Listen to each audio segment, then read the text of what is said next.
Hola, vamos a continuar con las sesiones que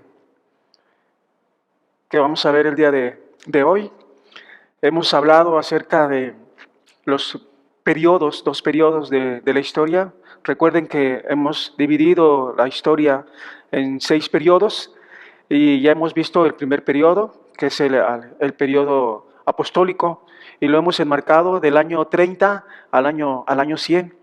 Y también estamos hablando y hoy vamos a concluir con el segundo periodo. No, ya hablamos también del segundo periodo, el periodo apostólico, que fue del año 100 al año 313. Y hoy vamos a concluir y vamos a introducirnos al siguiente periodo. Vamos a concluir con el periodo de la Iglesia romana, que abarca del año 313 al 476. Y el siguiente periodo que vamos a ver, después de terminar con este aspecto de los bárbaros y el fin del Imperio Romano, eh, vamos a introducirnos al periodo de la Iglesia medieval. Vamos a concluir entonces este periodo de la Iglesia romana con dos temas. El primer tema, que tiene que ver con el fin del Imperio Romano. Un imperio que estuvo por varios años y que en este siglo, en el siglo IV, entra en un decaimiento. En el año 410, con la entrada de un grupo bárbaro. Quiero explicar el término. Cuando en la historia hablamos de los bárbaros, estamos hablando de grupos de personas que están fuera de los límites, están fuera del Imperio Romano. El Imperio Romano, que abarcaba gran parte de Europa, el norte de África y parte de Asia Menor. Todo eso conformaba el imperio romano. Pero en la parte norte, precisamente de Europa, existían grupos que eran conocidos como bárbaros. Esa expresión básicamente se debía a su forma de hablar. Era una forma tosca de hablar. Y en función de esto es que se les pone el nombre o se les reconoce como los bárbaros.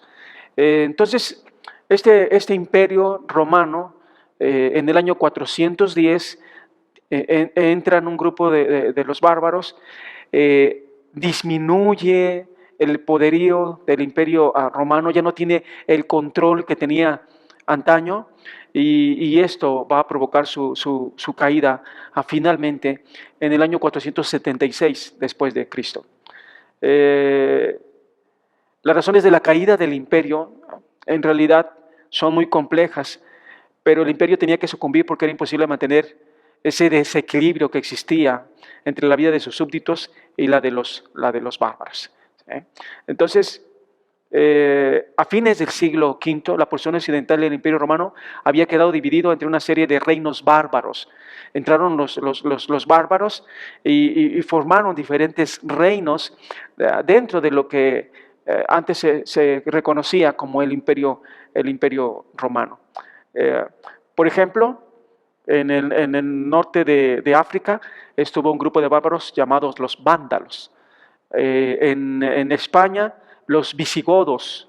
En Gran Bretaña estuvieron los anglos, que era un grupo, y los sajones, que era otro grupo, y que finalmente ese grupo se une y forman el grupo de los anglosajones, y actualmente eso hace alusión a este país de Gran Bretaña que está en Europa. En Francia estuvieron o en Galia estuvieron los francos, que después conformarían la nación francesa. Y un ejemplo más es en Italia, los ostrogodos. Todos estos grupos bárbaros, entonces venían del norte, de la parte norte de Europa, entraron y provocaron que finalmente el imperio romano decayera. Así que empiezan a surgir reyes en Bretaña, en España, en Italia, en Francia, y se acaba la gloria del imperio romano. Entonces esos fueron los diferentes reinos que estuvieron en Europa. Y vamos a concluir con otro tipo de monaquismo que se dio. Si ustedes recuerdan, hablamos del monaquismo oriental, principalmente que se desarrolló en Egipto. Este monaquismo, primeramente con a Pablo y Antonio, que se aislaron y practicaron un monaquismo individual y solitarios. Pero después aparece Pacomio con un monaquismo comunitario. Bueno, esa es en la parte oriental. Pero en el occidente, básicamente en Italia, surge un monaquismo con características propias del occidente. Ese monaquismo le llamamos el monaquismo benedictino. Y se llama monaquismo benedictino precisamente en honor a su fundador, que fue Benito de Nursia. Así que este nuevo monaquismo tiene ciertas características que a continuación vamos a ver. Pero antes de ver este tipo de monaquismo hay que conocer un poquito acerca de su fundador. Benito de Nursia nació en una aldea italiana, precisamente llamada Nursia, y él nació alrededor del año 480. Estamos hablando de que él nace en un contexto en donde ya el gran imperio romano como tal no existe, y lo que sí existen son los reinos bárbaros en diferentes lugares, en este caso en Italia los ostrogodos. Cuando tenía unos 20 años aproximadamente, se retiró a vivir solo en una cueva, donde se dedicó a un régimen de vida en extremo ascético. Que esto también era característico de los monjes del Oriente. Benito se retiró con monjas a Montecassino y allí organizó una comunidad monástica para varones. Y cerca de otra fundó para mujeres, su hermana gemela escolástica. Así que ellos dos forman comunidades monásticas para hombres y para mujeres. Y ustedes pueden notar entonces que esta es la base para que después la Iglesia Católica Romana pudiera crear posteriormente los conventos, lugares en donde tienen una vida piadosa o religiosa, hombres que han decidido ordenarse para el sacerdocio desde la perspectiva de la Iglesia Católica Romana, y mujeres que han decidido ser monjas. Esta es la base. Lo que Benito de Nursia y su hermana hacen va a provocar o va a dar origen a los conventos posteriormente. La fama de Benito no se debe a sus profecías ni a su práctica ascética, sino más bien a la regla que en el año 529 le dio a la comunidad de Montecassino y que pronto se volvió la base de todo el monaquismo occidental. La regla de San Benito. ¿Qué es la regla de San Benito? La regla son una serie de indicaciones, valga la redundancia, de reglamentos que marca la manera en cómo tiene que vivir toda aquella persona que decida ser parte del monasterio. Aún en medio de su moderación que tiene esta regla, que no es tan estricta como era, por ejemplo, la comunidad de Pacomio, vamos a ver que hay dos elementos en los cuales se caracteriza esta regla de San Benito. Estos dos elementos que a la postre beneficiarían a la Iglesia Católica Romana, especialmente a la jerarquía que ya se estaba formando, a la autoridad del Papa, son dos características de la regla de San Benito: la permanencia y la obediencia. La permanencia quiere decir que los monjes no deben de andar vagando de un monasterio a otro, sino que tienen que ser fieles al monasterio al que han decidido entrar. y obediencia al abad. Al abad todos le deben obediencia sin demora. Podríamos decir que es una obediencia ciega. Tienen que obedecer inmediatamente, sea lo que se les ordene. Las quejas y murmuraciones estaban absolutamente prohibidas. La regla de San Benito no fue escrita para santos venerables como los héroes del desierto, sino para seres humanos falibles. Quizá en esto se deba el secreto del éxito del monasterio de Benito de Nursia. Otra característica de la regla es su insistencia en el trabajo físico, que ha de ser compartido por todos. En el monasterio no se le daba preferencia alguna a los monjes que venían de familias ricas o poderosas. Todos tenían el mismo trato. Y la principal ocupación de los monjes debía ser la oración, y los salmos debían repetirlos cada semana. El resultado de todo esto era que casi todos los monjes se sabían de memoria todos los salmos. Esto es algo importante y creo que es algo rescatable, la memorización de las escrituras.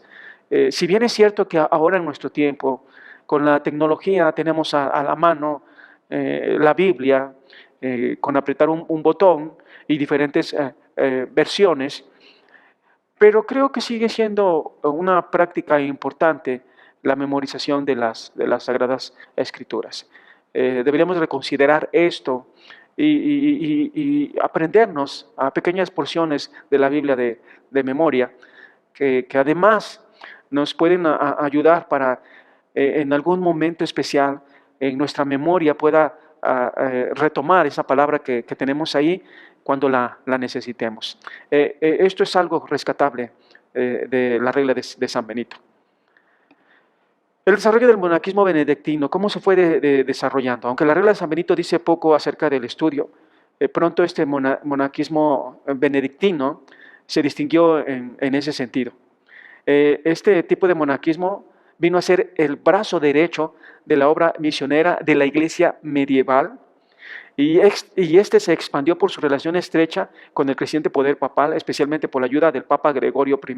Vamos a hablar más adelante de este Papa Gregorio I, pero como les decía hace rato, ya empieza a surgir la figura del Papa, empieza a surgir esa estructura que conocemos como la Iglesia Católica Romana, y este tipo de monasterio, como dice, como acabo de mencionarlo, fue el brazo derecho en la obra misionera de la Iglesia medieval, que estamos hablando prácticamente de la Iglesia Católica Romana. ¿Qué podemos aprender del monaquismo occidental? ¿Qué podemos aprender de esto que surgió con Benito de Nursia en Italia? Este monaquismo respondió a las necesidades de su propio contexto, es decir, no importó el monaquismo oriental, sino que creó su propio sistema monacal. Entonces, sí, tal vez tuvo inspiración en el monaquismo oriental, pero no traspasó esa idea, sino que en base a su contexto desarrolló un monaquismo diferente. Por ejemplo, en el monaquismo oriental lo que se resalta es la contemplación, la soledad, la austeridad total. Y en el monaquismo occidental no hay tanta rigidez en cuanto a la austeridad y se promueve mucho el trabajo, la memorización de las escrituras, y hay pequeñas diferencias, pero que Benito de Nursia fue sensible a su entorno para realizar esta regla que después beneficiaría mucho a la comunidad religiosa de ese tiempo. Esto nos debe llevar a pensar en la plantación de iglesias. Lo que debemos de compartir con el fin de sembrar una nueva iglesia es el Evangelio y no una determinada cultura junta con el Evangelio. ¿Qué quiero decir con esto? La enseñanza que yo veo aquí es que nosotros podemos ver y de repente podemos encontrar literatura o testimonios de cómo determinadas comunidades, cómo determinadas iglesias crecen, o cómo determinadas iglesias comparten el Evangelio en otros lugares y surgen nuevas iglesias. Y muchas veces pensamos que es como una receta. Si a la iglesia A o a la iglesia Z le funcionó esto y le funcionó esto, entonces me tiene que funcionar a mí. Tenemos que ser muy sensibles primero al contexto, el lugar en el que se pretende compartir el Evangelio para levantar una iglesia y ver qué es lo que hay alrededor, cómo piensa la gente, cuáles son sus creencias principales, qué puentes podemos utilizar para compartir el Evangelio. Y vamos a ver que Dios, a través de su Espíritu Santo y a través de su palabra, que son las dos cosas indispensables para poder compartir el Evangelio y sembrar nuevas iglesias, tienen que estar presentes. El cómo se va a hacer puede ser diferente y va a depender del tipo de persona a la que se le comparte el Evangelio. Por ejemplo, en el país de México hay zonas urbanas y zonas rurales. Pero, por ejemplo, en el sur sureste de México hay comunidades que se rigen con un término que se llama usos y costumbres. Esto quiere decir que la palabra comunidad en estas regiones en realidad tiene mucho sentido. Realizan todo de manera unida. Llegar con el Evangelio y compartirles la palabra del Señor. Ellos tienen una cosmovisión, un paradigma diferente en cuestiones religiosas. No es fácil. Y no es fácil porque las personas que creen, entonces, en algún sentido tienen que romper con su comunidad. Y esto implica rechazo y hostigamiento. Así que hay que ver de qué manera se puede hacer, cómo se puede acercar a uno. Pero es diferente en una comunidad urbana en donde no es tan fuerte el sentido de comunidad, cada quien vela por sus propios intereses y eso facilita el que una persona pueda decidir el creer o no creer lo que la palabra enseña, porque no depende de una comunidad para hacerlo, a diferencia de estas comunidades que he puesto como ejemplo.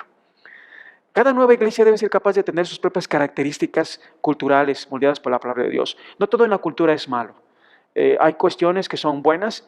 Definitivamente aquellas cuestiones culturales que están en contra de la palabra de Dios las tenemos que desechar. Pero aquellas cosas culturales que están en armonía con la palabra de Dios tienen que seguir adelante. No todo en la cultura es dañino. Debe haber una identidad cultural para acercarse a las demás personas de la misma cultura con el fin de compartirles el Evangelio. Tratar de llevar un molde cultural para la siembra de iglesias es un camino seguro al fracaso. Lo vuelvo a repetir, la guía del Espíritu Santo y el poder de la palabra son suficientes para que muchos crean en Jesús. Pero se debe tener mucho cuidado de no imponer moldes culturales que no son parte del Evangelio. Hay que tener mucho cuidado con eso. Muy bien. Pues aquí terminamos esta parte, esta sección del periodo de la Iglesia romana.